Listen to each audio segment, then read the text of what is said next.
Welcome to the Explainer. Today, we're taking on a genuinely fascinating challenge, demystifying exactly how modern AI models actually understand context.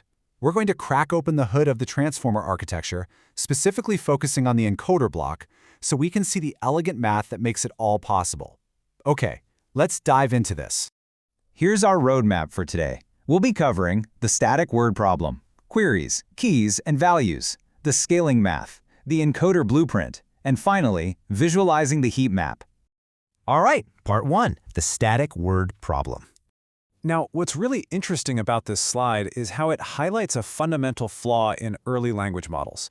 Have you ever wondered why they struggled with even basic, everyday sentences? It boils down to polysemy, words with multiple meanings.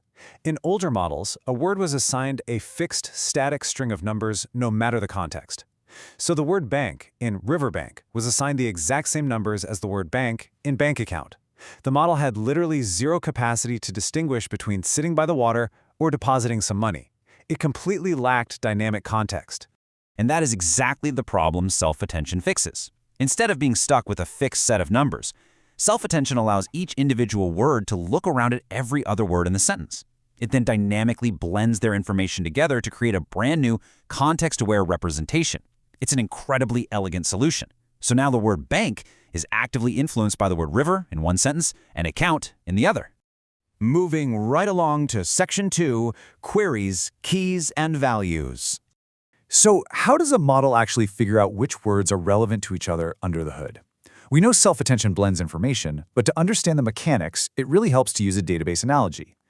Through learned weight matrices, which are basically the parameters the model learns during training, every single word is projected into 3 very specific roles.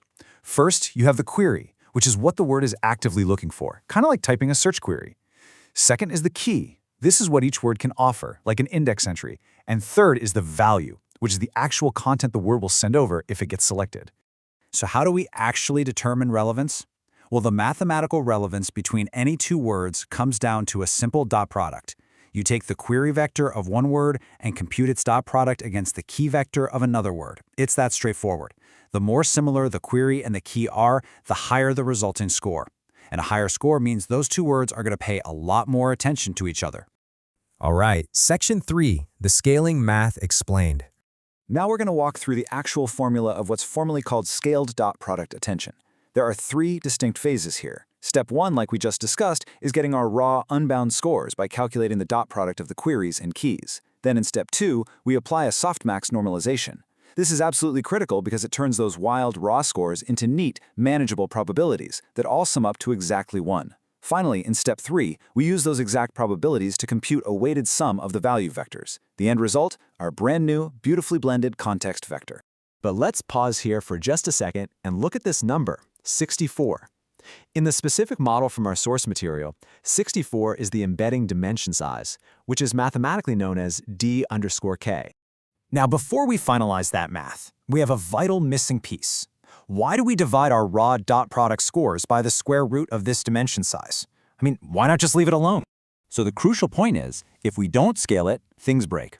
Without this scaling factor, having a large dimension size causes those dot products to grow astronomically large. And those massive numbers end up pushing the softmax function right into its saturation region, which leads to extremely small, near-zero gradients. You might know this as the vanishing gradient problem. It's basically a disaster scenario where the model just completely stops learning. By dividing by the square root of dk, we stabilize the variance right back to 1. That keeps our gradients healthy and flowing throughout the entire training process.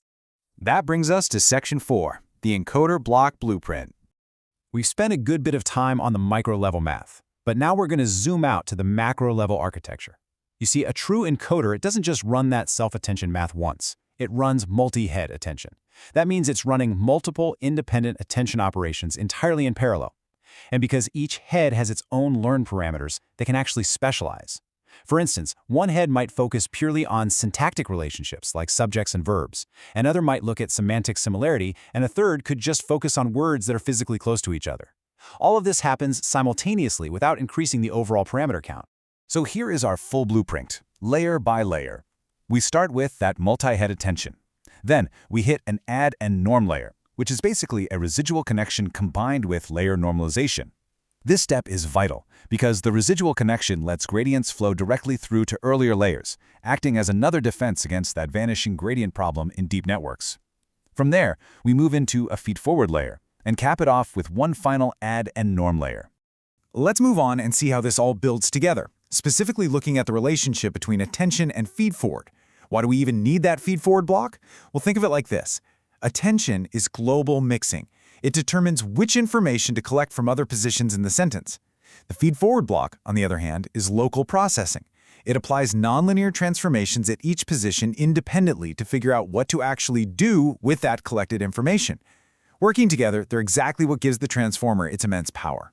And this blueprint isn't just some abstract theory. It's practically the Lego piece of modern AI.